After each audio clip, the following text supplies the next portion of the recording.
Assalamualaikum warahmatullahi wabarakatuh. Bismillahirrahmanirrahim. Alhamdulillahi rabbil alamin. Wassalatu wassalamu ala rasulillah wa ba'd. May tanong dito, sabi na sa Ustad, ano ang hukom kung binigyan ka at tinanggap mo ang perang galing sa sugal like sabong ng taong hindi Muslim?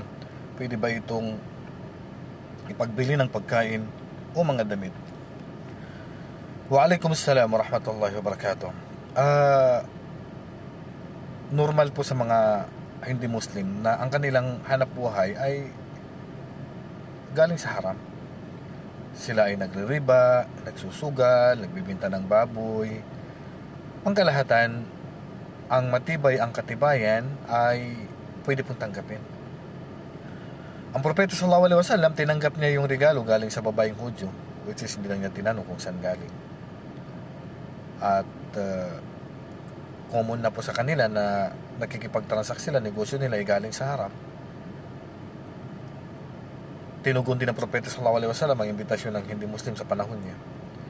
So walang problema na tanggapin natin ang bigay ng hindi Muslim, kahit na halimbawa siya ay nanalo ng sugal o sabong, pwede natin tanggapin.